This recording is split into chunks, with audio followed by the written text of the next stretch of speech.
व्याख्यामुद्रां करसरसिजैः पुस्तकं शङ्खचक्रे बिभ्रद्भिन्नस्फटिकरुचिरे पुण्डरीके निषण्णः अम्लानश्रीरमृतविशदैरंशभिप्लावयन् मामाविर्भूयादनगमहिमा मानसे वागधीशः नमस्ते प्राणेश प्रणतविभवायावनिमगाः नमस्वामिन् रामप्रियतमनमन् गुरुगुण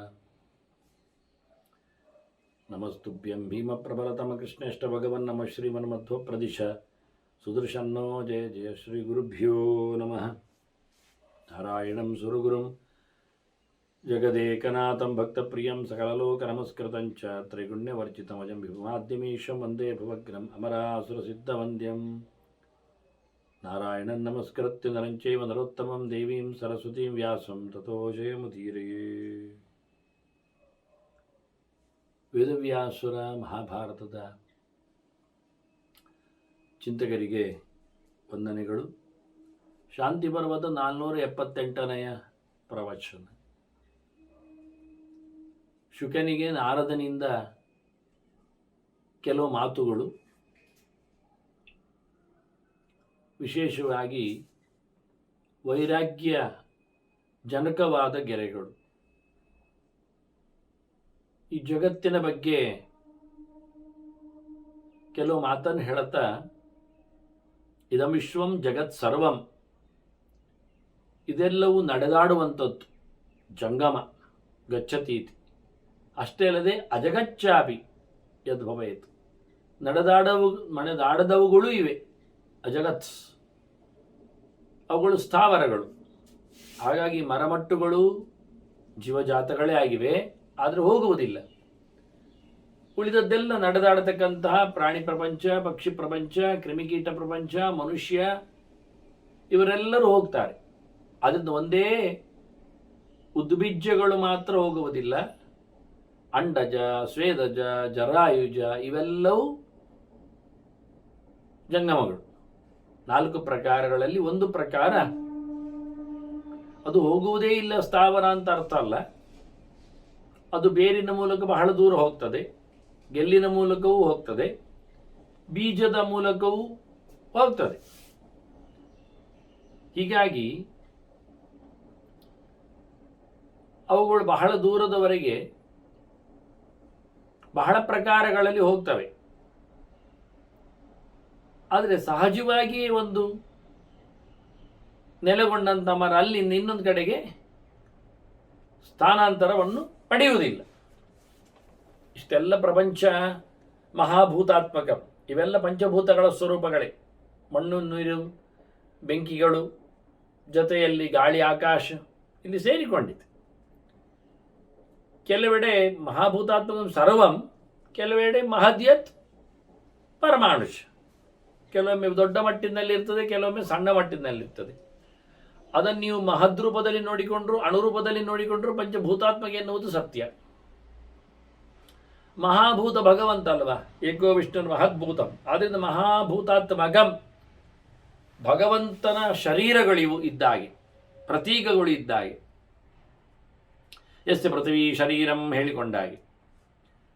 ಹಾಗಾಗಿ ಪಂಚಭೂತಗಳಿಂದ ನೆಲೆಗೊಂಡ ಇವೆಲ್ಲವೂ, ಎಷ್ಟು ಸಣ್ಣದಿರಲಿ ಎಷ್ಟು ದೊಡ್ಡದಿರಲಿ, ಪ್ರಾಕೃತವಾದ ಈ ಪ್ರಪಂಚ ಪಂಚಭೂತಗಳ ಮೇಳನ. ಇದರಲ್ಲಿ ಭಗವಂತ ವಿಶೇಷವಾಗಿ ನಿರ್ಮಿಸಿ ಇದನ್ನು ಕೊಟ್ಟಿದ್ದಾನೆ. ಭಗವಂತ ಇದರಲ್ಲಿ ತುಂಬಿದ್ದಾನೆ. ಭಗವಂತ ಇದನ್ನು ಸೃಷ್ಟಿಗೊಳಿಸಿದ್ದಾನೆ. ಭಗವಂತ ಇದನ್ನು ಮತ್ತೆ ಕಬಳಿಸ್ತಾನೆ, ಮುಗಿಸ್ತಾನೆ, ಸಂಹಾರ ಮಾಡ್ತಾನೆ.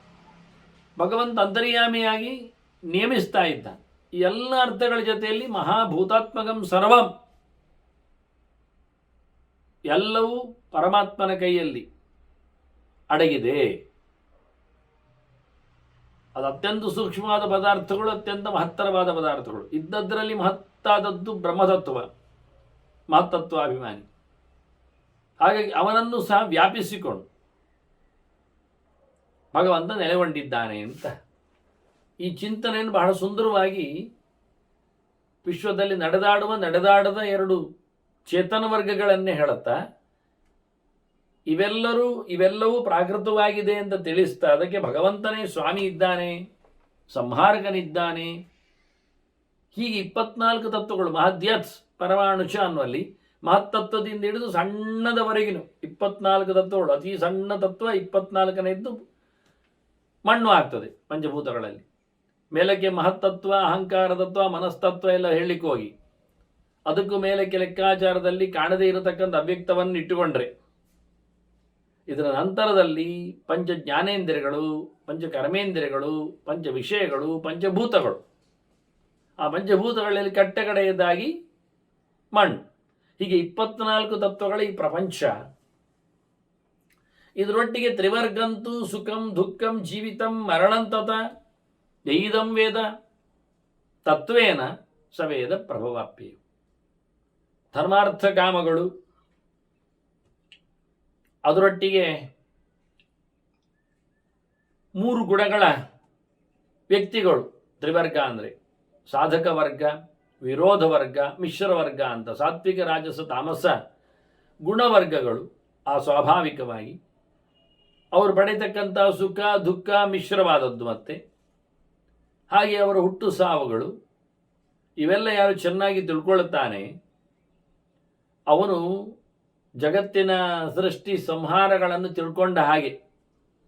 ಗುಣಗಳ ಸಮ್ಮೇಳನವೇ ಸೃಷ್ಟಿ, ಗುಣಗಳ ವಿದಳನವೇ ಸಂಹಾರ. ಹಾಗೆ ಚಿಂತನೆಯನ್ನು ಮಾಡಿಕೊಳ್ಳುವ ಮೂಲಕ ಜಗತ್ತಿನ ರಹಸ್ಯವನ್ನು, ಅದರಲ್ಲೂ ಇಂದ್ರಿಯೈ ಗೃಹ್ಯತೆ ಯದ್ಯತ್ ತದ್ದದ್ ವ್ಯಕ್ತಂ ಇತಿ. ವಾಸ್ತವವಾಗಿ ವ್ಯಕ್ತ ಯಾವುದು ಕೇಳಿದರೆ ನಮ್ಮ ಇಂದ್ರಿಯಗಳಿಂದ ಗ್ರಹಿಸಲು ಯೋಗ್ಯವಾದದ್ದು. ಕಾಣುವುದಾಗಲಿ, ಕೇಳುವುದಾಗಲಿ, ಮುಟ್ಟುವುದಾಗಲಿ ಅಂದಾಗ ಇಂದ್ರಿಯಗಳಿಗೆ ಸಿಗಲಾರದೆ ಇದ್ದರೆ ಅದನ್ನು ಅವ್ಯಕ್ತಂ ಇತಿ ವಿಜ್ಞೇಯಂ, ಅದನ್ನೇ ತಿಳ್ಕೊಳ್ಳೋದು ಲಿಂಗಗ್ರಾಹ್ಯಂ, ಮತ್ತೆ ಅತೀಂದ್ರಿಯ. ಅದನ್ನು ಅನುಮಾನದಿಂದ ತಿಳ್ಕೊಳ್ಳಿಕ್ಕೆ ಆಗ್ತದೆ. ಹೀಗೆ ವ್ಯಕ್ತಾವ್ಯಕ್ತ ಪ್ರಪಂಚವನ್ನು ತಿಳಿಸ್ತಾ ಅದರ ಆಚೆಗೆ ಇಂದ್ರಿಯೈ ನಿಯತೈ ದೇಹಿ ಧರಾಭಿರಿವತರ್ಪ್ಯತೆ. ಇಂದ್ರಿಯಗಳನ್ನು ತನ್ನ ಅಂಕೆಯಲ್ಲಿಟ್ಟುಕೊಂಡಿರತಕ್ಕಂಥ ಜೀವನು ಸಂತೃಪ್ತಿಯಲ್ಲಿರುತ್ತಾನೆ. ಹೇಗೆ ಅಂದರೆ ಮಳೆಗಳು ಧರೆಗಿಳಿದ ಹಾಗೆ. ನೀರಿನ ಬೇಕಾದಷ್ಟು ಲಾಭ ಆದರೆ, ಕುಡಿತಾ ಆದರೆ, ಕುಡಿಲಿಕ್ಕೆ ಸಿಕ್ಕಿದರೆ ಹೇಗೆ ತೃಪ್ತಿ ಆಗ್ತದೋ, ಖುಷಿ ಆಗ್ತದೋ, ಹಾಗೆ ಇಂದ್ರಿಯಗಳನ್ನು ತನ್ನ ಅಂಕೆಯಲ್ಲಿಟ್ಟುಕೊಂಡ ಜೀವ ಆರಾಮವಾಗಿ ವಿಷಯಗಳಿಂದ ತೊಂದರೆಗೊಳಗಾಗದೆ ಪರಿಪೂರ್ಣ ತೃಪ್ತನಾಗಿರ್ತಾನೆ. ಅವನಿಡೀ ಜಗತ್ತಿನಲ್ಲಿ ಭಗವಂತನ ಅಸ್ತಿತ್ವವನ್ನು ನೋಡಿಕೊಳ್ತಾನೆ. ಲೋಕೆ ವಿತತಂ ಆತ್ಮಾನಂ, ಹಾಗೆಯೇ ಲೋಕಾಂಶ್ಚ ಆತ್ಮನಿ ಪಶ್ಯತಿ. ಇಡೀ ಜಗತ್ತು ಭಗವಂತನಲ್ಲಿ ನೆಲೆಗೊಂಡದ್ದನ್ನು, ಇಡೀ ಜಗತ್ತಿನಲ್ಲಿ ಭಗವಂತ ನೆಲೆಸಿರುವುದನ್ನು ಆತ ತಿಳ್ಕೊಳ್ತಾನೆ. ಹೀಗೆ ಇಂದ್ರಿಯಗಳಿಗೆ ಚಾಪಲಕ್ಕೆ ಒಳಗಾದವನು ತಾನೇ ಎಲ್ಲವನ್ನು ಅನಿಸಿಕೊಳ್ಳುತ್ತಾನೆ. ದೇವರ ಅಸ್ತಿತ್ವದೊಳಗೆ ಆತನ ತಲೆ ಓಡುವುದಿಲ್ಲ. ಹಾಗಾಗಿ ಪರಾವರದೃಶಃ ಶಕ್ತಿ ಜ್ಞಾನಮೂಲ ನನಶ್ಯ.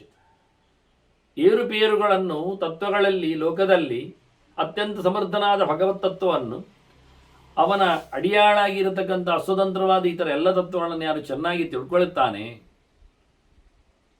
ಅವನು ಯಾವುದೇ ರೀತಿಯಾದಂತಹ ತೊಂದರೆಗಳು ಇರುವುದಿಲ್ಲ. ಪಶ್ಯತಿ, ನಿಜವಾಗಿ ಅವನು ನೋಡಿಕೊಳ್ಳತಕ್ಕಂಥ ನೆಲೆಯಲ್ಲಿ ಪಶ್ಯತಃ ಸರ್ವಭೂತಾನಿ ಸರ್ವಾವಸ್ಥಾಸು ಸರ್ವದಾ ಪರಾವರ ದೃಶ್ಯ. ಎಲ್ಲ ಭೂತಗಳನ್ನು ನೋಡ್ತಾ ಇದ್ದಾನೆ, ಎಲ್ಲ ಜಂತುಗಳನ್ನು, ಜೀವನನ್ನು ನೋಡ್ತಾ ಇದ್ದಾನೆ, ಎಲ್ಲ ಅವಸ್ಥೆಗಳಲ್ಲಿ ನೋಡ್ತಾ ಇದ್ದಾನೆ. ಹೀಗಾಗಿ ಇದರಿಂದ ಅವನಿಗೆ ಯಾರು ಪರ, ಯಾರು ಅವರ, ಯಾರು ಉತ್ತಮ, ಯಾರು ನೀಚ ಅರ್ಥ ಆಗ್ತದೆ. ಅವರೆಲ್ಲ ದೇಹವನ್ನು ಕಳ್ಕೊಂಡಾಗ, ಅವರ ಅವಸ್ಥೆಗಳಲ್ಲಿ ದುಃಖವನ್ನು ಅನುಭವಿಸುವಾಗ, ಅವಸ್ಥೆಗಳನ್ನೇ ಅನುಭವಿಸುವಾಗ ವಾಸ್ತವವಾಗಿ ಈ ರೀತಿಯಾಗಿ ದೇಹವೇ ಇಲ್ಲ ಇರತಕ್ಕಂಥ ಭಗವಂತ ಪರ ಇದ್ದಾನೆ. ಉಳಿದವರೆಲ್ಲ ದೇಹವನ್ನು ಪಡೆಯುವ ಮೂಲಕ ಅವರರಾಗಿರ್ತಾರೆ, ಭಗವಂತನಿಂದ ನಿಯಮ್ಯರಾಗಿರುತ್ತಾರೆ. ಇದನ್ನು ತಿಳಿದವನಿಗೆ ವಿಶೇಷವಾಗಿ ಅವನು ಜ್ಞಾನವನ್ನು ದೊಡ್ಡ ಮಟ್ಟಿನಲ್ಲಿ ಪಡೆದಿದ್ದಾನೆ. ಮತ್ತೊಂದು ಮಾತು ಬ್ರಹ್ಮಭೂತಸ್ಯ, ಅವನು ಪರಿಪೂರ್ಣತೆಯನ್ನು ಪಡೆದಿದ್ದಾನೆ, ಪರಮಾತ್ಮನಲ್ಲಿ ತನ್ನನ್ನು ನೆಲೆಗೊಳಿಸಿದ್ದಾನೆ. ಇಂಥವನಿಗೆ ನಾಶುಭೇನ ಉಪಪದ್ಯತೆ ಸಂಯೋಗ, ಅಶುಭೇನ ನ ಸಂಯೋಗೋಪಪದ್ಯತೆ. ಅವನಿಗೆ ಕೆಟ್ಟವಾದ ವಿಷಯದಿಂದ, ಕೆಟ್ಟತನದಿಂದ, ಪಾಪದಿಂದ ಅವನಿಗೆ ಯಾವುದೇ ರೀತಿಯಾದಂತಹ ಭಗವಂತನ ಸ್ಪರ್ಶ, ನಿಯಮ, ಚಿಂತನೆ ಆಗುವುದಿಲ್ಲ. ಹೇಗಿದ್ದಾನವನು ಕೇಳಿದರೆ, ಜ್ಞಾನೇನ ವಿವಿಧಾನ್ ಕ್ಲೇಶಾನ್ ಅತಿವೃತ್ತಸ್ಯ ಮೋಹಜಾನ್. ಅವನು ಜ್ಞಾನದಿಂದ ಅತಿವೃತ್ತನಾಗಿದ್ದಾನೆ, ದಾಟಿದ್ದಾನೆ. ಏನನ್ನು? ಕ್ಲೇಶಗಳನ್ನು, ವಿವಿಧವಾದ ತೊಂದರೆಗಳನ್ನು. ಹೇಗೆ ಬಂದಿವೆ ಅವುಗಳು? ಮೋಹಜಾನ್, ಪ್ರೀತಿ ವಾತ್ಸಲ್ಯಗಳಿಂದ, ಮಮತೆಯಿಂದ, ಮೋಹದಿಂದ, ತಿಳ್ಕೊಳ್ಳದ ಅಜ್ಞಾನದಿಂದ, ವಿಪರೀತ ಜ್ಞಾನದಿಂದ ಅವನಿಗೆ ಬಂದಿರತಕ್ಕಂಥ ಬಹುಬಗೆಯ ದುಃಖಗಳು, ಸಂಕಷ್ಟಗಳು. ಅವನು ಪರಮಾತ್ಮನಲ್ಲಿ ತನ್ನನ್ನು ನೆಲೆಗೊಳಿಸಿಕೊಂಡಾಗ ಅಂಥವನಿಗೆ ಇದ್ಯಾವುದೂ ಆಗುವುದಿಲ್ಲ. ಅಂಥ ಭಗವಂತನ ಸಂಪರ್ಕ ಅದು ಅವನಿಗೆ ಒಳ್ಳೆಯ ಕರ್ಮಗಳಿಂದ, ಧ್ಯಾನದಿಂದ, ಪುಣ್ಯದಿಂದ ಆಗ್ತದೆ ಅನ್ನೋದನ್ನು ತಿಳಿಸ್ತಾರೆ. ಲೋಕೆ ಬುದ್ಧಿ ಪ್ರಕಾಶೇನ ಲೋಕಮಾರ್ಗ ನರಿಷ್ಯತೆ. ಬೆಳಕಿದ್ದಾಗ ದಾರಿ ತಪ್ಪುವುದಿಲ್ಲ. ಹಾಗಾಗಿ ಬುದ್ಧಿಯ ಪ್ರಕಾಶ ಇದ್ದರೆ ಅವನು ಯಾವುದೇ ಪ್ರಕಾರವಾದಂತಹ ಶಾಸ್ತ್ರದ, ಭಗವಂತನ ದಾರಿ ಅದು ತಪ್ಪುವುದಿಲ್ಲ. ಹಾಗಾಗಿ ಆತನು ಲೋಕದಲ್ಲಿಯೂ ತಪ್ಪನ್ನು ನಡೆಸುವುದಿಲ್ಲ, ಭಗವಂತನೆಡೆಗೆ ಸಂಸ್ಪರ್ಶವನ್ನು ಪಡೆಯಲಿಕ್ಕೆ ಯೋಗ್ಯನಾಗ್ತಾನೆ. ಜೀವನಾಗಲಿ ದೇವರಾಗಲಿ ಎಂಥ ಪ್ರಕಾರದಲ್ಲಿದ್ದಾನೆ ಅನ್ನುವಾಗ ಅನಾಧಿನಿಧನಂ ಜಂತುಂ ಆತ್ಮನ ಸ್ಥಿತಮವ್ಯಯಂ. ವಿಶೇಷವಾಗಿ ಭಗವಂತ ಭಗವಾನಃ ತೀರ್ಥವಿತ್, ಶಾಸ್ತ್ರದಲ್ಲಿ ಹೇಳಿದೆ ಅನ್ನುವುದಕ್ಕಿಂತ ಶಾಸ್ತ್ರವನ್ನು ಚೆನ್ನಾಗಿ ತಿಳ್ಕೊಂಡಿರುವ ಭಗವಂತನ ಹೇಳ್ತಾ ಇದ್ದಾನೆ. ವೇದೈಶ್ಚತರ್ವೈರಹಮೇವೇದ್ಯ ವೇದಾಂತವಿತ್ ಹೇಳಿಕೊಂಡಾಗೆ ಶಾಸ್ತ್ರವನ್ನು ಅರಿತಿರತಕ್ಕಂಥ ದೇವರು ಏನು ಹೇಳಿದ? ಈ ಜೀವನು ನನ್ನಲ್ಲಿ ಇದ್ದಾನೆ, ಅವನು ಸ್ವತಂತ್ರವಾಗಿ ಏನು ಮಾಡುವುದಿಲ್ಲ, ಅವನೇನು ಮಾಡಲಿಕ್ಕೆ ಬರುವುದಿಲ್ಲ, ಅವನು ಕಾಣಲಿಕ್ಕೂ ಸಿಗುವುದಿಲ್ಲ.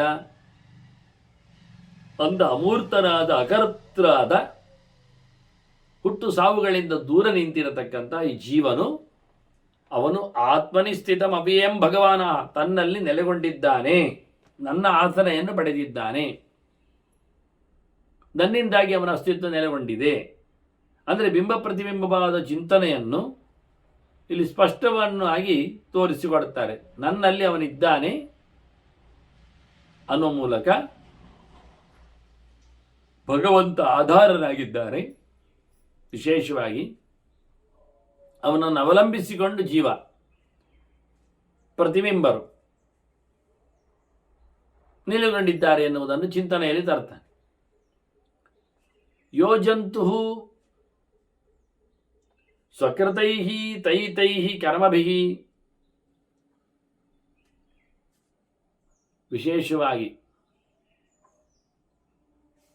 ತನ್ನ ಕರ್ಮಗಳಿಂದ ಜೀವನು ಬಂಧಿತನಾಗಿರ್ತಾನೆ, ಅದರಿಂದ ದುಃಖವನ್ನು ಅನುಭವಿಸ್ತಾನೆ. ಪ್ರತಿ ಸರ್ತಿಯು ನಿತ್ಯ ದುಃಖಿತ, ಯಾವತ್ತು ಕಾಣಿದ್ರೂ ತನ್ನ ಕರ್ಮಗಳಿಂದಾಗಿ ಆತನಿಗೆ ದುಃಖಗಳು ಬರ್ತಾವೆ. ದುಃಖವನ್ನು ಹೋಗಲಾಡಿಸಲಿಕ್ಕೆ ಸಹ ದುಃಖ ಪ್ರತಿಘಾತಾರ್ಥಂ, ದುಃಖ ತೆಗೆಯಲಿಕ್ಕೆ ಇನ್ನೊಂದು ಕರ್ಮ ಮಾಡ್ತಾನೆ. ಅದಕ್ಕಾಗಿ ಯಾವ ಕರ್ಮ ಮಾಡ್ತಾನೆ? ಇನ್ನು ಅನೇಕ ಜನರನ್ನು ವಿರೋಧಿಸ್ತಾನೆ. ಅಂತಿ ಜಂತುನ ಅನೇಕದ, ಬಹಳ ಪ್ರಕಾರಗಳಿಂದ ಇತರರನ್ನು ಆತ ತನ್ನ ವಿರೋಧದಿಂದ ದೂರ ಮಾಡಲಿಕ್ಕೆ ಪ್ರಯತ್ನಿಸ್ತಾನೆ. ಇನ್ನೇನಾಯಿತು? ಇನ್ನೊಂದು ಕರ್ಮದ ಸೃಷ್ಟಿಯಾಯಿತು. ಅನ್ಯಾಯ ಮತ್ತೊಂದು ರೀತಿಯಿಂದ ನೆಲೆಗೊಂಡಿತು. ಹೀಗೆ ಮತ್ತೊಮ್ಮೆ ಕರ್ಮದ ಬಂಧನದಿಂದ ಆತ ಸಿಲುಕಿ ಮತ್ತು ದುಃಖಕ್ಕೆ ಪಾತ್ರನಾಗ್ತಾನೆ. ತತಃ ಕರ್ಮ ಸಮಾಧತ್ತೆ ಪುನರನ್ಯತ್ಸು ನವಂ ಬಹು. ಹೊಸ ಕೆಲಸ ಮಾಡಿದ, ತುಂಬ ಮಾಡಿದ, ಮತ್ತು ಸಹ ಕರ್ಮತಂತ್ರದಲ್ಲಿ ಆತ ಸಿಕ್ಕಿಬಿದ್ದ ವಾಸ್ತವವಾಗಿ. ಹಾಗಾಗಿ ಆತನಿಗೆ ಮತ್ತೆ ಆಯಾಸ, ಸಂಕಟ, ಪರಿತಾಪ, ತಪ್ಯತೆ ಪುನಸ್ತೇನ ಭುಕ್ತ್ವ ಅಪತ್ಯಮಿಮ ಆತುರ. ಹೇಗೆ ರೋಗಿಯಾದವನಿಗೆ ಔಷಧ ತಗೊಳ್ಳಿಕ್ಕಿರ್ತದೆ, ಹಾಗೆ ಪಥ್ಯವೂ ಮಾಡಲಿಕ್ಕೆ ಇಂಥದ್ದೆಲ್ಲ ತಿನ್ನಬಾರದು ಅಂತಲೇ ಇರ್ತದೆ. ಇವೇನು ಮಾಡಿದ, ಇವ ರೋಗಿ ಇದ್ದಾನೆ, ಔಷಧ ತಗೊಳ್ತಾನೆ, ಪಥ್ಯವನ್ನು ಮಾಡ್ತಾ ಇಲ್ಲ. ಅಪಥ್ಯ, ಅವಯ್ಯ ದಾರಿಯಲ್ಲಿ ಇಲ್ಲ, ತಪ್ಪು ಮಾಡಿದ್ದಾನೆ. ಇದರೇನಾಗ್ತದೆ, ಸಂಕಟವನ್ನು ಅನುಭವಿಸ್ತಾನ.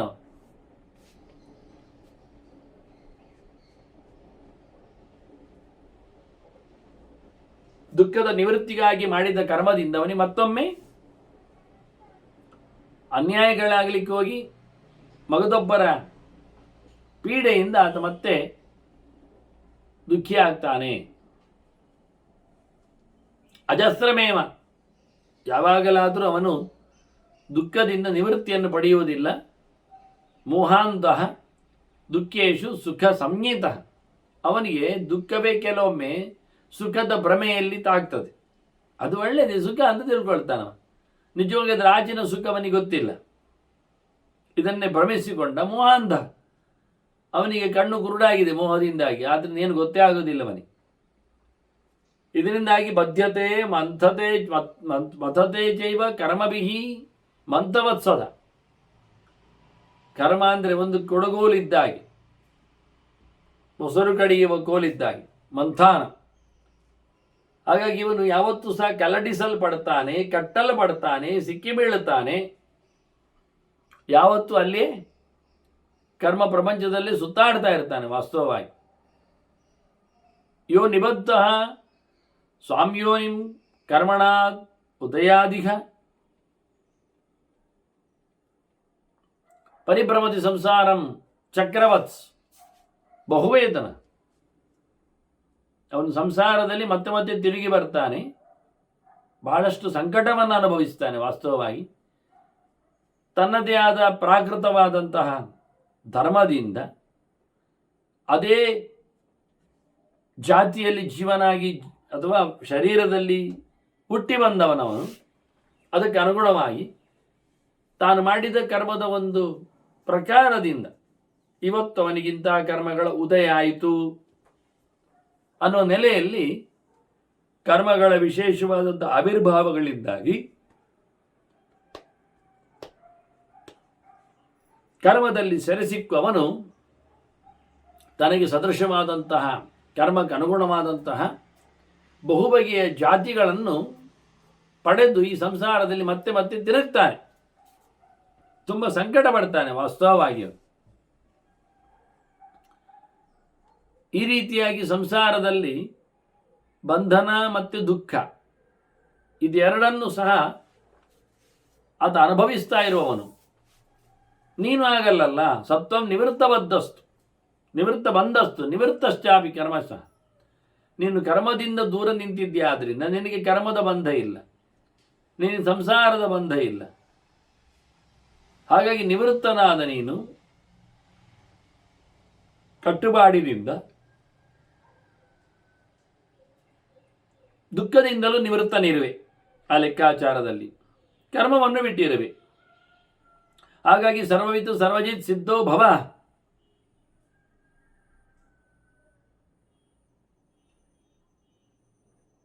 ವಿಶೇಷವಾಗಿ ಭಾವನೆಗಳಿಂದ ಬದುಕುವವರು, ಮಾನಸವಾದ ವ್ಯಾಪಾರಗಳಿಂದ ನೆಲೆಗೊಂಡವರು. ಅಷ್ಟೇ ಅಲ್ಲದೆ ಇನ್ನೊಬ್ಬರ ವಿಷಯದ ಮೇಲೆ ಗಮನವನ್ನು ಕೊಡುವವರು. ಇದು ಯಾವುದೂ ಇಲ್ಲದೆ ನೀನು ಬಹಳ ಸುಂದರವಾಗಿ ಎಲ್ಲವನ್ನು ಗೆದ್ದುಕೊಂಡು ಎಲ್ಲವನ್ನು ನಿಭಾಯಿಸಿಕೊಂಡು ನೀನು ಸಿದ್ಧಿಯನ್ನು ಪಡೆಯಬೇಕು. ಯಥಾರ್ಥವಾದಂತಹ ಯಾವುದೇ ಪ್ರಕಾರದ ರಾಗ ದ್ವೇಷಗಳಿಗೆ, ಪ್ರಾಕೃತ ಭಾವಗಳಿಗೆ ಬಗ್ಗಿ ಹೋಗದೆ, ಒಗ್ಗಿಕೊಳ್ಳದೆ ಸಂಯಮೇನ ನವಂಬಂಧಂ ನಿರ್ವರ್ತ್ಯ ಮನಸ್ಸೋ ಬಲಾತ್. ವಿಚಿತ್ರವಾದ ಬಂಧಗಳು ಇರಲಿಕ್ಕೆ ಹೋಗಿ ಅಂತಹ ಹೊಸದಾಗಿ ಮತ್ತೆ ಮತ್ತೆ ಕರ್ಮವನ್ನು ಮಾಡುವ ಮೂಲಕ ಬಂದಿರತಕ್ಕಂಥ ಬಂಧನಗಳನ್ನು, ಕಟ್ಟುಗಳನ್ನು ತಪಸ್ಸಿನ ಬಲದಿಂದ, ಚಿಂತನೆಯ ವೇಗದಿಂದ ಅದನ್ನು ದೂರಗೊಳಿಸಿ ಇರಬೇಕಷ್ಟೇ ಅಲ್ಲದೆ ಇಂಥ ದೂರಗೊಳಿಸಿ ಇರುವವರು ತುಂಬ ಇದ್ದಾರೆ. ಸಂಪ್ರಾಪ್ತಾ ಬಹವಃ ಸಿದ್ಧಿಂ. ಎಂಥ ಸಿದ್ಧಿ ಅದು? ಅಪ್ಯಬಾಧಾಂ ಸುಖೋದಯ. ಬಾಧೆ ಇಲ್ಲದ, ಬಂಧನ ಇಲ್ಲದ ಸಿದ್ಧಿ ಅದು. ಜೊತೆಯಲ್ಲಿ ಸುಖದ ಉದರ್ಕ, ಬಹಳಷ್ಟು ದೊಡ್ಡ ಮಟ್ಟಿನ ಸುಖವನ್ನು ಅನುಭವಿಸುವ ಸಿದ್ಧಿಯನ್ನು ಅವರು ಪಡೆದಿದ್ದಾರೆ. ಹಾಗಾಗಿ ಎಲ್ಲವನ್ನು ಸಹ ಕರ್ಮದಿಂದ, ಅದರ ಬಯಕೆಯಿಂದ, ಅದರ ಫಲಗಳಿಂದ ದೂರ ಉಳಿದವನು ಬಂಧದ ಈ ವಿಶೇಷವಾದ ಕಟ್ಟುಪಾಡಿಗೆ ನಿಲುಕದೆ ಎತ್ತರ ಇರ್ತಾನೆ. ಅಶೋಕಂ ಶೋಕ ನಾಶಾರ್ಥಂ ಶಾಸ್ತ್ರಂ ಶಾಂತಿಕರಂ ಶಿವಂ ನಿಶಮ್ಯ. ಒಳ್ಳೆ ಶುದ್ಧವಾದ ಶಾಸ್ತ್ರವನ್ನು ಕೇಳಬೇಕು, ಮಂಗಳಮಯವಾದ ಮಂಗಳಕರವಾದ ಶಾಸ್ತ್ರವನ್ನು ಕೇಳಬೇಕು, ಸುಖವನ್ನು ಕೊಡುವ ಶಾಸ್ತ್ರವನ್ನು ಕೇಳಬೇಕು. ನಮಗದು ನೆಮ್ಮದಿಯನ್ನು ಕೊಡಬೇಕು. ಶೋಕವಿಲ್ಲದ, ಶೋಕ ನಾಶಿಸುವ, ದುಃಖವನ್ನು ತೆಗೆಯುವ, ಸುಖ ಉಳ್ಳ ಇಂಥ ಶಾಸ್ತ್ರವನ್ನು ಕೇಳಿಕೊಂಡಾಗ ಅವನು ಲಭತೆ ಬುದ್ಧಿಂ, ಅವನು ಒಳ್ಳೆ ಬುದ್ಧಿ ಬರ್ತದೆ. ತಾಂ ಲಬ್ಧ್ವ, ಆ ಬುದ್ಧಿಯನ್ನು ಪಡೆದ ಬಳಿಕ ಅವನು ಸುಖಮೇಧತೆ, ಸುಖವನ್ನು ಅನುಭವಿಸ್ತಾನೆ. ಹೀಗೆ ಸುಖಕ್ಕಾಗಿ ಪಡೆಯಬೇಕಾದ ಬುದ್ಧಿ ಎಲ್ಲಿಂದ ಬಂತು ಕೇಳಿದರೆ ಶುದ್ಧವಾದ ಶಾಸ್ತ್ರದಿಂದ. ಶಾಸ್ತ್ರಗಳು ಬಹಳಷ್ಟು ಪ್ರಕಾರಗಳಿದ್ದರೆ ಅದರಲ್ಲಿ ಶಾಂತಿಕರವಾದ ಅಂದರೆ ಮೋಕ್ಷಪ್ರದವಾದ, ಶಾಂತಿ ಅಂದರೆ ಮೋಕ್ಷ, ಶಾಂತಿ ಕೈವಲ್ಯಂ ನಿರ್ವಾಣಂ ಹೇಳಿಕೊಂಡಾಗ ಮೋಕ್ಷಪ್ರದವಾದ ಶಾಸ್ತ್ರವನ್ನು ಕೇಳಿಕೊಳ್ಳಿಕ್ಕೆ ಧರ್ಮಶಾಸ್ತ್ರ ಅಲ್ಲ, ಅರ್ಥಶಾಸ್ತ್ರ ಅಲ್ಲ, ಕಾಮಶಾಸ್ತ್ರ ಅಲ್ಲ. ಹೀಗೆ ಮೋಕ್ಷಶಾಸ್ತ್ರವನ್ನು ಕೇಳಬೇಕು. ವಿಶೇಷವಾಗಿ ಅದು ನಮ್ಮ ಪೂರ್ಣ ಪ್ರಮಾಣದ ದುಃಖವನ್ನು ನಿವೃತ್ತಿಗೊಳಿಸಬೇಕು. ಅಂತಹ ತಾಣದಲ್ಲಿ ಮತ್ತೆ ದುಃಖ ಇರಬಾರದು. ಅಂತಹ ಸಂದರ್ಭದಲ್ಲಿ ಅದು ಸುಖವನ್ನು ಅನುಭವಿಸ್ತಾನೆ, ಪಡೆಯುತ್ತಾನೆ. ಹಾಗಾಗಿ ಯಾವುದೇ ಭಾವನೆಗಳು ಇಲ್ಲದ ಮೋಕ್ಷ ಸ್ಥಾನ ಅಲ್ಲ. ತಿಷ್ಠತೆ ಚ,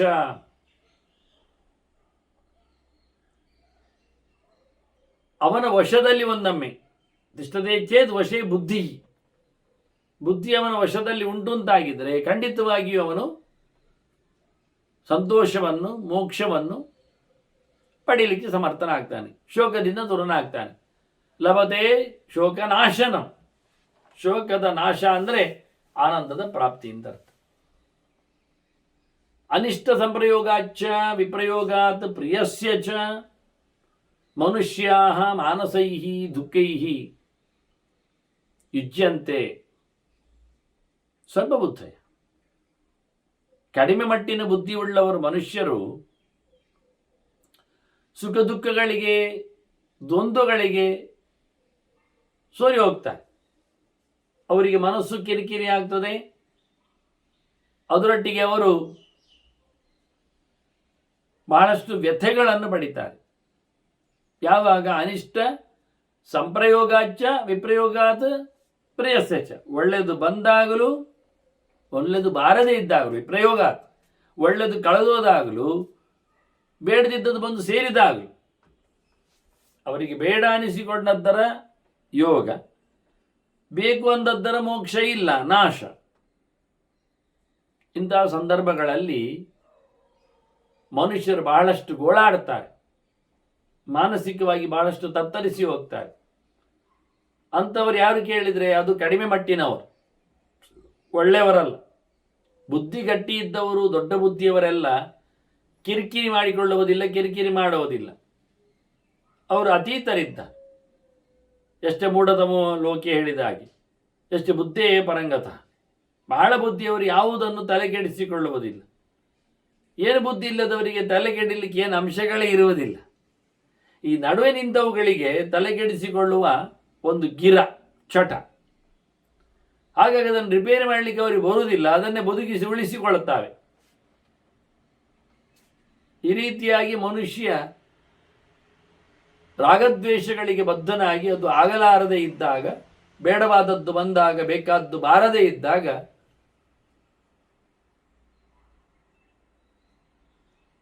ಅವನು ಬಹಳಷ್ಟು ಮಾನಸ ದುಃಖಕ್ಕೆ, ಸ್ಪಷ್ಟವಾಗಿ ಇಲ್ಲಿ ಮಾನಸಿಕ ದುಃಖ ಅಂತಾರೆ, ಶರೀರ ಅಲ್ಲ. ಟೆನ್ಷನ್ಗೆ ಒಳಗಾಗ್ತಾನವ, ತಲೆ ಬಿಸಿ ಆಗ್ತದೆ ಅವನಿಗೆ. ದ್ರವ್ಯೇಶು ಸಮದೀತೇಶು ಯೇ ಗುಣಾ ತಾನ್ ನ ಚಿಂತೆಯೇ. ನಿಜವಾಗಿ ಕಳೆದು ಹೋದ ಸ್ವತ್ತುಗಳಲ್ಲಿ ನಮಗೆ ಏನು ವೈಶಿಷ್ಟ್ಯ ಇದೆ ಅಂತ ಹುಡುಕಾಡುವ ಕೆಲಸ ಮಾಡಬಾರ್ದು ನಾವು.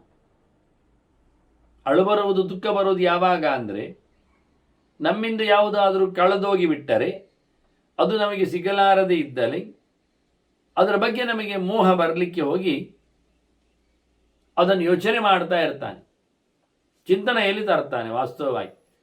ಆದ್ದರಿಂದ ಕಳೆದು ಹೋದ ವಿಷಯದ ಒಳ್ಳೆಯದನ್ನು ನೆನಪಿಸಿಕೊಳ್ಳಬಾರದು, ಅದನ್ನು ಲೆಕ್ಕ ಹಾಕಲಿಕ್ಕೆ ಹೋಗಬಾರ್ದು. ನದಾನ್ ಆದ್ರಿಯಮಾಣಸ್ಯ ಸ್ನೇಹವಂತಹ ಪ್ರಮುಚ್ಯತೆ. ಅವನು ಏನಾಗ್ತದೆ ಕೇಳಿದರೆ, ಅದನ್ನು ಮೆಚ್ಚಿಕೊಂಡವನಿಗೆ ಅದರ ಸಂಪರ್ಕ ಕಡಿದು ಹೋಗುವುದಿಲ್ಲ ಅಷ್ಟೇ. ಯಾವುದೇ ಒಂದು ನಡೆದ ಘಟನೆಯಲ್ಲಿ ಆಗಲಿ, ವಸ್ತುವಿನಲ್ಲಿ ಆಗಲಿ, ಅವನಿಗೆ ಇರತಕ್ಕಂಥ ಪ್ರೇಮವೋ ನಂಟೋ ಅದು ಕಳೆದು ಹೋದ ನಂತರ ನಾವು ಅದನ್ನು ಊರ್ಜಿತಗೊಳಿಸಿದರೆ ನಾವು ಅಲ್ಲಿ ಸಿಕ್ಕಿ ಬೀಳ್ತೇವೆ. ಅದರಿಂದ ನಮಗೆ ಹೊರಗೆ ಬರಲಿಕ್ಕೆ ಆಗುವುದಿಲ್ಲ. ಯಾವುದೇ ಸೊತ್ತು ಕಳೆದು ಹೋಗುವುದಾಗಲಿ ಇಲ್ಲವಾಗುವುದಾಗಲಿ ಅವನನ್ನು ಅದು ನೇರ್ಪುಗೊಳಿಸಲಿಕ್ಕೆ, ಸರಿ ಮಾಡಲಿಕ್ಕೆ, ಅವನನ್ನು ದಾರಿಗೆ ತರಲಿಕ್ಕೆ ಮಾಡಿರತಕ್ಕಂಥ ಒಂದು ವ್ಯವಸ್ಥಿತವಾದ ಡಿವೈನ್ ಪ್ಲ್ಯಾನ್ ಅಂತ ತಿಳ್ಕೊಂಡ್ರೆ ಆಗ ಅವನು ಹೋದ ವಿಷಯದ ಬಗ್ಗೆ ಒಳ್ಳೆಯದಾಗಲಿ ಕೆಡುಕಾಗಲಿ ಅದರ ಬಗ್ಗೆ ಯೋಚನೆ ಮಾಡಲಿಕ್ಕೆ ಹೋಗುವುದಿಲ್ಲ. ಒಳ್ಳೆಯದಾದರೆ ಮಾತ್ರ ಮತ್ತೆ ಎಸ್ಟೇಟ್ ಮಾಡಲಿಕ್ಕೋಸ್ಕರ ಹತ್ತಿರ ಹೋಗ್ತಾನೆ, ಬಯಸ್ತಾನೆ. ಹಾಗಾಗಿ ಅವನು ಅದನ್ನು ಬಯಸಬಾರದು. ಹೋದ ವಿಷಯದಲ್ಲಿ ಯಾವುದೇ ರೀತಿಯಾದ ಸಂಪರ್ಕವನ್ನು ಸಾಧಿಸಿಕೊಳ್ಳದೇ ಇದ್ದರೆ ಅವನು ಈ ಸ್ನೇಹಬಂಧದಿಂದ ಕಳಿಸಿಕೊಳ್ಳುತ್ತಾನೆ. ಅದಕ್ಕೇನು ಮಾಡಬೇಕು ಕೇಳಿದರೆ ಒಂದು ವಿಷಯ ಹೇಳಿಕೊಡ್ತಾರವರು. ದೋಷದರ್ಶಿ ಭವೇತ್ ತತ್ರ ಯತ್ರ ರಾಗ ಪ್ರವರ್ತತೆ. ಎಲ್ಲಿ ನಮಗೆ ಬೇಕು ಅಂತ ಕಾಣ್ತದೆ, ಎಲ್ಲಿ ಆಸೆ ಮೂಡ್ತದೆ, ಯಾವ ವಿಷಯದಲ್ಲಿ ನಮಗೆ ನಂಟು ಹೇಳುತ್ತದೆ, ಅಂತಹ ಸಂದರ್ಭದಲ್ಲಿ ಆ ಪದಾರ್ಥದಲ್ಲಿರತಕ್ಕಂಥ ತಪ್ಪನ್ನು ಗಮನಿಸಬೇಕಂತೆ. ಒಳ್ಳೆಯದನ್ನು ಗಮನಿಸಿದಾಗ ಕಳೆದೋದದ್ದು ಬೇಕು ಕಾಣುವುದರಿಂದ ಸಿಕ್ಕಿ ಬೀಳ್ತಾನೆ. ಈಗ ಏನು ಮಾಡಬೇಕು ಹೇಳ್ತಾರೆ ಅವರು, ನಿನಗೆ ಯಾವುದು ಬೇಕು ಕಂಡಿದೆಯೋ ಅಲ್ಲಿ ನೀನು ಹಾಳನ್ನು ಹುಡುಕು, ಯಾಕೆ ಬೇಡ ಅಂತ ನೋಡಿ ಅದನ್ನು ದೂರ ಮಾಡು. ಆ ನರಿಯ ಕತೆ ತುಂಬ ಖುಷಿಯಾಗತ್ತೆ. ತೋಟಕ್ಕೆ ಹೋದ ನರಿ ಹಾರ್ಲಿಕ್ಕೆ ಸಿಗದಿದ್ದಾಗ ದ್ರಾಕ್ಷಿಯನ್ನು ಕೊನೆಗೇನು ಹೇಳಿತು, ಅದು ಹುಳಿ ಉಂಟು ಅಂತ ಹೇಳಿತು. ಹಾಗೆ ನಮಗೆ ಯಾವ ವಿಷಯದಲ್ಲಿ ನಮಗೆ ಬೇಡ ಆಗ್ತದೆ ಅಥವಾ ಯಾವ ವಿಷಯದಲ್ಲಿ ನಮಗೆ ಆಸಕ್ತಿ ಹೆಚ್ಚು ಮೂಡುತ್ತದೆ, ಅದಕ್ಕೆ ನರಿಗೆ ದ್ರಾಕ್ಷಿಯಲ್ಲಿ ಭಾರಿ ಆಸಕ್ತಿ ಮೂಡಿತು. ಕೊನೆಗೆ ಅದನ್ನು ಹೇಗೆ ಅನಾಸಕ್ತಿ ಮಾಡಿಕೊಂಡಿದ್ದು, ಅದು ಹುಳಿ ಉಂಟು ನನಗೆ ಬೇಡ ಅಂತ. ಇದು ಪಾಠವೇ. ಇದು ಅದನ್ನು ಹೇಳ್ತಾರೆ, ದೋಷದರ್ಶಿ ಭವೇ ತತ್ರ ಯತ್ರ ರಾಗ ಪ್ರವರ್ತದೆ. ಬೇಕು ಅಂದಲ್ಲಿ ಅದು ಹಾಳುಂಟು ಅಂತ ತಿಳ್ಕೊಂಡ್ಬಿಟ್ರೆ, ಅದು ಮೈಲಿಗೆ ಆಗಿದೆ ಅಂತ ಹೇಳಿಕೊಂಡ್ರೆ, ಅದು ಸರಿ ಇಲ್ಲದ್ದು ಅಂತ ಆಗಿಬಿಟ್ರೆ, ಅದು ನಿನ್ನೆದ್ದು ಅಂತ ಗಮನಿಸಿದ್ರೆ, ಅದು ಯಾರದ್ದು ಅಂತ ಹೇಳಿಕೊಳ್ಳುವುದನ್ನು ಅರ್ಥೈಸಿಕೊಂಡ್ರೆ ನಮಗೆ ಅದರ ಮೇಲೆ ಯಾವುದೇ ರೀತಿಯಾದಂಥ ಪ್ರೀತಿ ಅಂಟುವುದಿಲ್ಲ. ಪಾಯಸ ತಿನ್ನಬೇಕು ಅಂತ ಕಂಡಿತು, ಯಾರೋ ಹೇಳಿದ್ರು ಅದರಲ್ಲಿ ಹಲ್ಲಿ ಬಿದ್ದಿದೆ ಅಂತ, ಮುಗಿದೋಯ್ತು, ಸಿದೋತ. ದೋಷ ಇದೆ ಅಂತ ಯೋಚನೆ ಮಾಡಿಕೊಂಡ ಹಾಲು ಕುಡಿಯುವುದು ನಿಂತಿತಾ ಇಲ್ವಾ ಪಾಯಸ? ಹಾಗೆ ಪ್ರತಿಯೊಂದರಲ್ಲಿಯೂ ನೀನು ದೋಷವನ್ನು ಹುಡುಕು, ಅಲ್ಲಿಂದ ತಪ್ಪಿಸಿಕೊಳ್ಳಿಕ್ಕೆ ಆಗ್ತದೆ. ನಾನು ಈ ಕಥೆಯನ್ನು ನರಿ ಹಿಂದೆ ಬಂತು, ಹಾರಿತು, ಸಿಗಲಿಲ್ಲ ದ್ರಾಕ್ಷದಕ್ಕೆ ಅಂತ ಹೇಳಿ ನನ್ನ ಮಗಳಿಗೆ ಎಳೆವೆಯಲ್ಲಿ ಹೇಳಿದ್ದೆ. ಬಹಳ ಸಣ್ಣವಳೊಳಗ, 3 ವರ್ಷ 4 ವರ್ಷವೇ ಆಗಲಿ. ಆಗ ಅವಳದನ್ನು ಕೇಳಿ ಹೇಳುವುದು, ಅಬ್ಬ ಚೂರೊತ್ತು ಕೇಳಿದ್ದು ಕತೆ ಕೇಳಿ ಒಂದು ಸ್ವಲ್ಪ ಹೊತ್ತು ನಂತರ ಅವಳದ್ದು ಕೌಂಟರ್, ಅಬ್ಬ ಅದು ಬಾಳೆಹಣ್ಣು ತಿಂದೋಯ್ತು ಅಂತ. ಸರಿ ಅಂದೆ ನಾನು. ಅಂದರೆ ಎಳೆ ಮಕ್ಕಳಲ್ಲಿ ಚರಿತೆ ನಾವು ಯಾವುದೋ ಹಂತದಲ್ಲಿ ಹೇಳಿದಾಗ ಅವುಗಳಿಗೆ ಪ್ರವೃತ್ತಿ ಧರ್ಮದಲ್ಲಿ ಆಸಕ್ತಿ ಇರ್ತದೆ, ನಿವೃತ್ತಿ ಧರ್ಮದಲ್ಲಿ ಅಲ್ಲ. ಅವುಗಳು ತೆರೆಯುವ ಮನಸ್ಸುಗಳು. ನರಿ ಡೆಸ್ಪರೇಟ್ ಆಯ್ತಲ್ಲ, ಒಂದು ಅಂಶ ಸಿಗಲಿಲ್ಲ, ತಿನ್ನಲಿಲ್ಲ ಆಯ್ತಲ್ಲ, ಅದಕ್ಕೆ ತಿನ್ಲಿಕ್ಕೆ ಬೇಕಲ್ಲ ಈಗ, ಅದಕ್ಕೆ ಬೇರೆ ಸಿಗುವಂಥದ್ದು ಮಾಡುವ. ಎತ್ತರದ ಜಪ್ಪರದ ದ್ರಾಕ್ಷಿ ಸಿಗದಿದ್ದರೆ ನೆಲದಲ್ಲಿಟ್ಟ ಬಾಳೆಹಣ್ಣು ತಿಂದಿದ್ದು ಮಾಡುವ, ಏನಾಯಿತು? ಮಾಡುವ, ಕಥೆಯಲ್ಲಿ ಮಾಡು. ಆದರೆ ನಮಗೆ ಸಿಗಲಾರದ ವಿಷಯದಲ್ಲಿ ದೋಷವನ್ನು ಹುಡುಕಬೇಕು ಅಂತ ಹೇಳುವಂಥ ಸಂಗತಿ ಅದು ಮೆಚೂರ್ಡ್ ಪಕ್ಕಾಗುವುದಿಲ್ಲ. ದೋಷ ಕಂಡರೂ ನಮಗೆ ಅದನ್ನು ನಾವು ತಪ್ಪಿಸ್ತೇವೆ, ಇಲ್ಲ ಹೇಳ್ತೇವೆ. ಯಾರೋ ಹೇಳಿದ ಅದು ನಾಯಿ ಮುಟ್ಟಿದೆ ಮಾರಯ್ಯ, ಇದು ಎಂಥದ್ದು ಹಪ್ಪಳ ಹೇಳಿದರೆ ಅದು ಪ್ರೋಕ್ಷಣೆ ಮಾಡಿದರೆ ಆಯಿತು, ಏನು ಗಮ್ಮತ್ತು ಮಾಡಿ ಪವಿತ್ರವಾಗಿ ಪ್ರೋಕ್ಷಣೆ ಮಾಡಿದ ಒಳಗೆ ತಗೊಂಡೋದಿಂದ ಮುಟ್ಟದೇ ಇದ್ದದರಲ್ಲಿ ಮುಟ್ಟಿರಬೇಕು ಅಂತ ಸಂಶಯವನ್ನು ಮಾಡಿಕೊಂಡು ಬಿಟ್ಟುವ ಬದಲಿಗೆ ಅವ ಅದನ್ನು ಗುಣವನ್ನು ಹುಡುಕಲಿಕ್ಕೆ ಇಷ್ಟ ಮಾಡಿದ. ಇದರಿಂದ ಸಿಕ್ಕಿ ಬೀಳ್ತಾನೆ ಅಂತ ಹೇಳಿತು. ಅದನ್ನ ಪ್ರತಿಯೊಂದು ವಸ್ತುವಿನಲ್ಲಿ ಬೇಡ ಅಂತ ಕಾಣುವುದರಲ್ಲಿ ನಿಮಗೆ ಯಾವುದರಲ್ಲಿಯೂ ನಿವೃತ್ತಿ ಬರಬೇಕು ಅಂತ ಅನಿಸಿಕೊಂಡ್ರೆ ಅದರಲ್ಲಿ ಏನಾದರೂ ಒಂದು ದೋಷವನ್ನು ಆರೋಪ ಮಾಡಬೇಕು.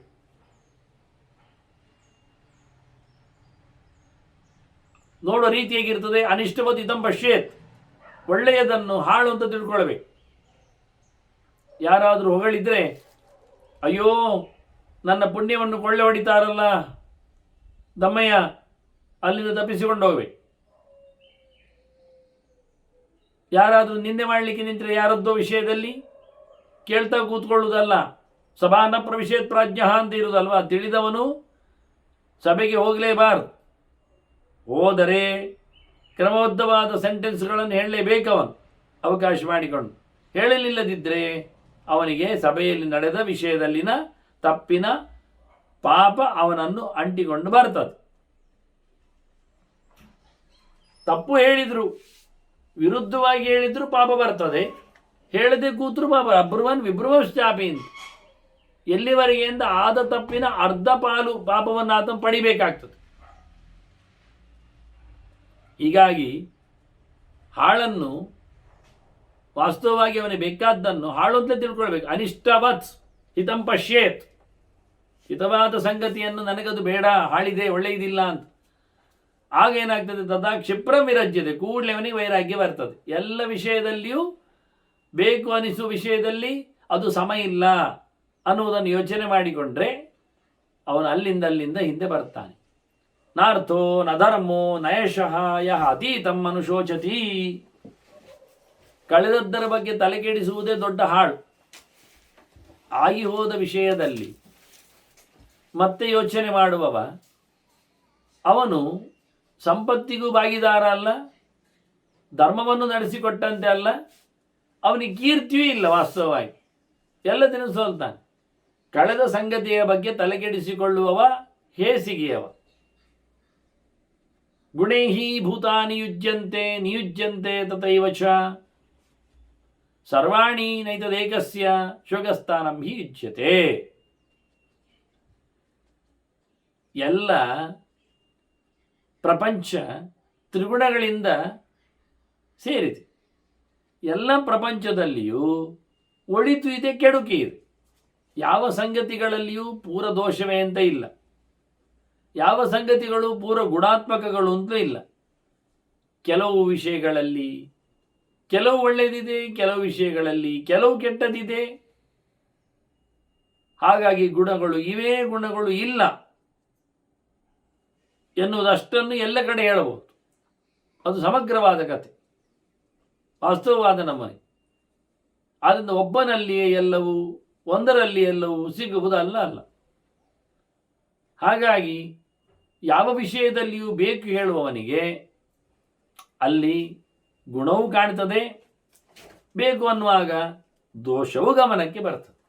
ನೀ ಯಾವಾಗ ಅದನ್ನು ಬೇಕು ಅನಿಸಿಕೊಳ್ತಿರುವಾಗ ಗುಣವನ್ನು ನೋಡಿ ಗ್ರಹಿಸಲಿಕ್ಕೆ ಹೋದರೆ ಅಲ್ಲಿ ದೋಷವನ್ನು ಕಂಡದನ್ನು ಬಿಟ್ಟಾಗ ನಿಮಗೆ ತೊಂದರೆಗಳು ಆಗುವುದಿಲ್ಲ. ಇಲ್ಲದಿದ್ದರೆ ರಾಗದೊಳಗೆ ಬಲಿಬಿದ್ದವ ದುಃಖವನ್ನು ಅನುಭವಿಸಬೇಕಾಗ್ತದೆ.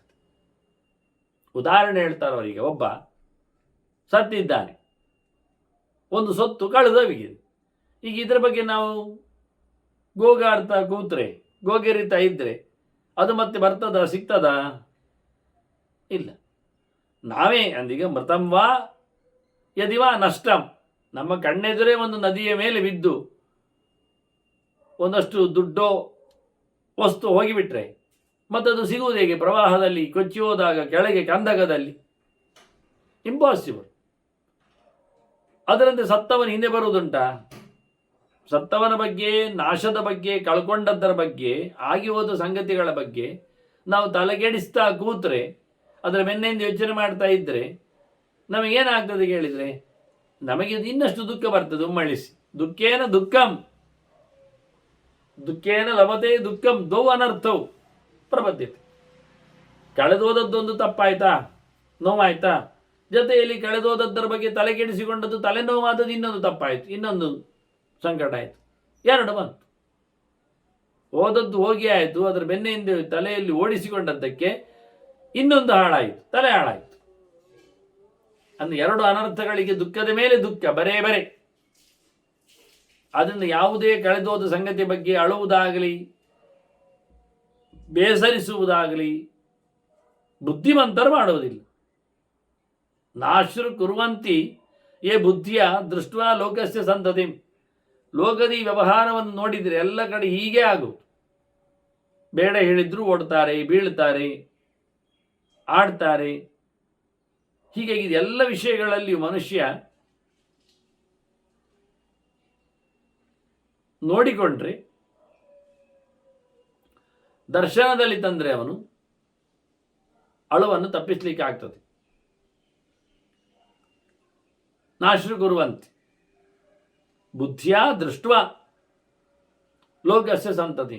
ಊರಿನ ನಡೆಯನ್ನು ಬಹಳ ಚೆನ್ನಾಗಿ ಕಂಡವ ಅವನು ಅಳಲಿಕ್ಕೆ ಹೋಗುವುದಿಲ್ಲ.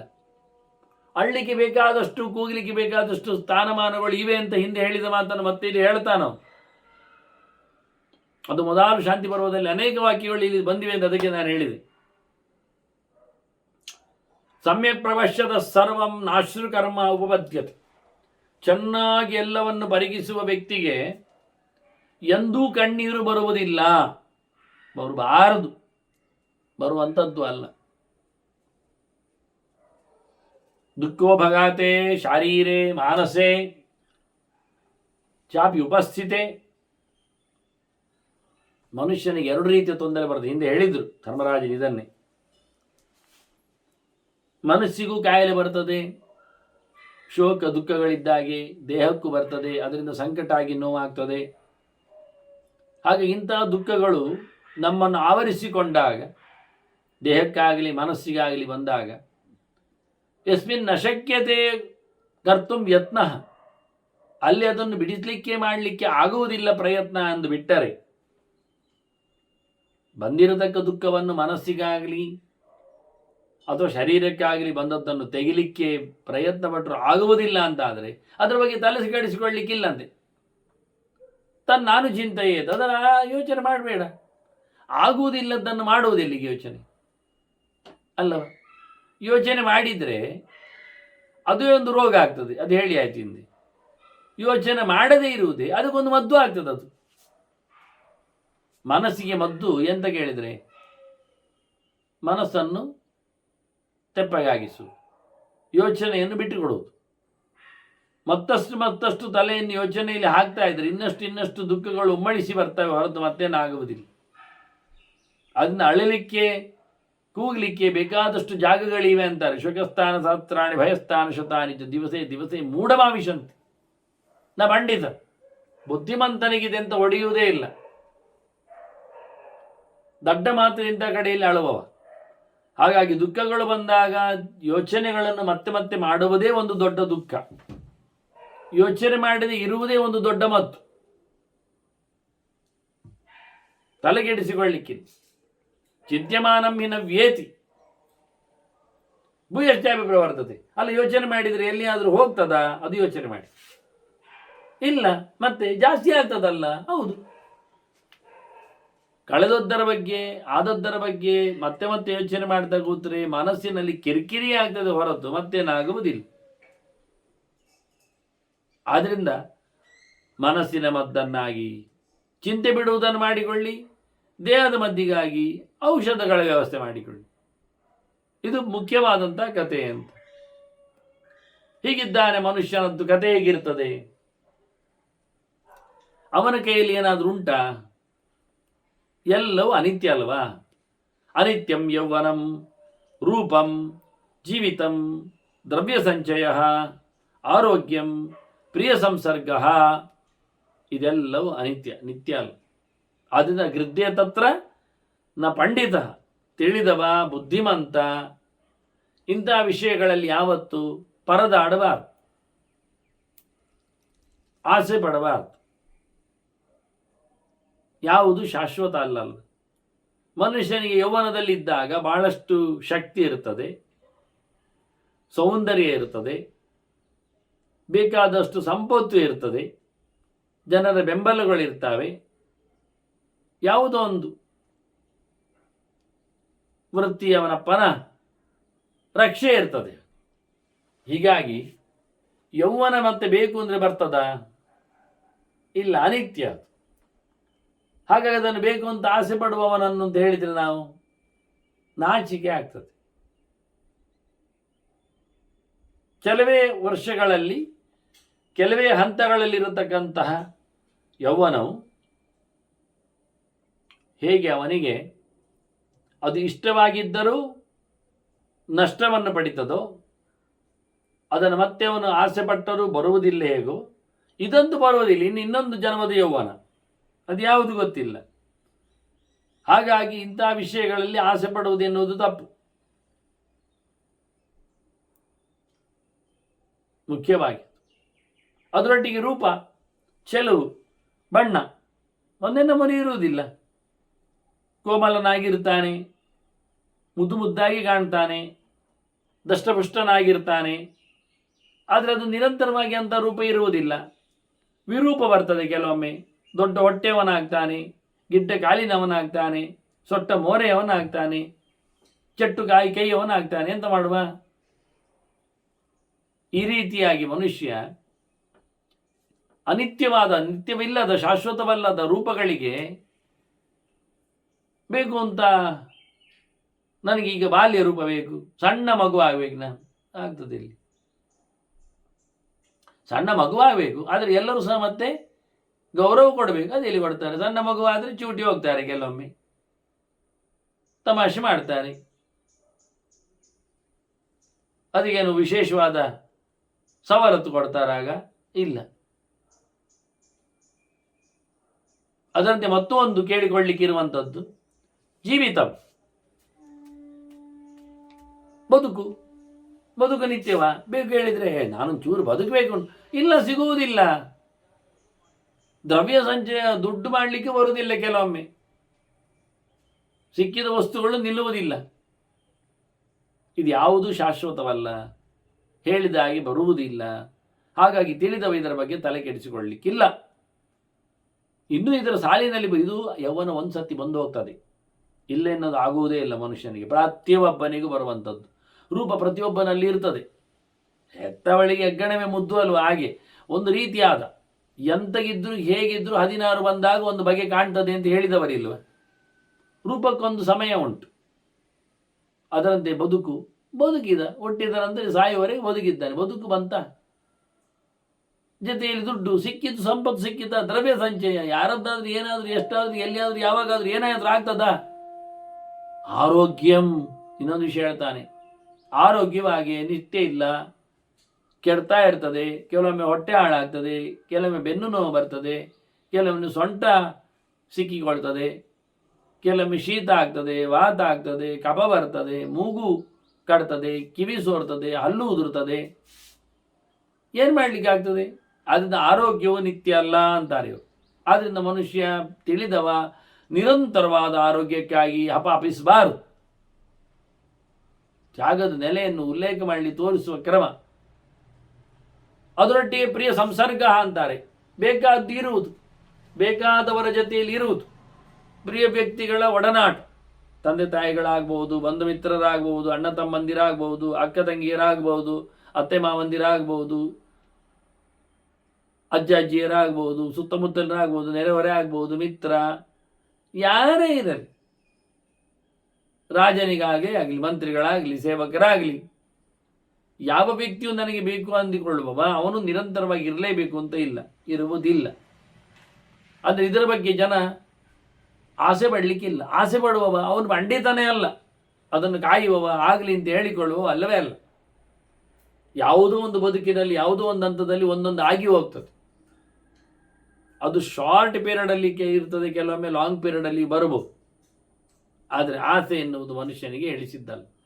ಬರಬೇಕು ನನಗೆ ಬೇಕಾದವರು ಅಂತ ಹೇಳಿಕೊಂಡು ಎಂಥ ರೀತಿ ಮಾಡಿದರೂ ಬಾರದವರು ಇರ್ತಾರೆ. ಎಷ್ಟು ಚಂದವಾದ ಆರೋಗ್ಯದಲ್ಲಿ ಕೂತರೂ ಯಾವುದೋ ಒಂದು ಕ್ಷಣದಲ್ಲಿ, ಅದಕ್ಕೆ ಹೇಳ್ತಾರೆ ಮನುಷ್ಯನಿಗೆ ನಗು ಆರೋಗ್ಯದ ಮೊದಲ ಮತ್ತು. ಖುಷಿಯಾಗಿರು. ಇದರಿಂದ ಏನಾಗ್ತದೆ ಕೇಳಿದರೆ ಇದೊಂದು ಪರೀಕ್ಷೆ. ಪರೀಕ್ಷೆ ಅಂದರೆ ಚೆನ್ನಾಗಿ ನಗಲಿಕ್ಕೆ ಹೇಳಿಬಿಡುದು ಒಬ್ಬನಿಗೆ. ಅವ ಚೆನ್ನಾಗಿ ನಕ್ಕರೆ ಅವನ ಎಲ್ಲ ನರನಾಡಿಗಳು ಸರಿ ಉಂಟು ಅಂತ ಅರ್ಥ. ಒಂದೊಮ್ಮೆ ಅವನಿಗೆ ನಗುವಾಗ ಸರಿಯಾಗಿ ನಗಲಿಕ್ಕೆ ಬಾರದಿದ್ದರೆ ಅವನಿಗೆ ಯಾವುದೋ ಒಂದು ನಾಡಿಗಳಲ್ಲಿ ಸ್ಟ್ರೋಕ್ ಆಗ್ತದೆ ಅಂತ ಅರ್ಥ. ಕೇವಲ ಪರೀಕ್ಷೆ ಮಾಡುವ ವಿಧಾನ. ನಗುವಾರ ಹೇಳಿದರೆ ಅವನು ಚೆನ್ನಾಗಿ ನಕ್ಕರೆ ಸರಿ ಉಂಟಿಯಲ್ಲ ಅಂತ ಅರ್ಥ. ನಗುವಾಗ ಬಾಯಿ ವಾರ ಆದರೆ, ಆಗದೆ ಹೋದರೆ ಜಸ್ಟ್ ಅವನನ್ನು ಪರೀಕ್ಷೆ ಮಾಡಬೇಕು. ನಾಲಿಗೆ ಸಹ ಹಾಗೆ. ಅದು ಒಂದೊಮ್ಮೆ ವಾರೆ ಬೀರೆ ಬಿದ್ದರೆ ಅವನು ಹೆಚ್ಚು ಒಂದು ಯಾವುದೋ ಒಂದು ಕಡೆಯಲ್ಲಿ ಹೊಡೆತು ಬೀಳ್ತಾ ಉಂಟು ಅಂತ ಅರ್ಥ.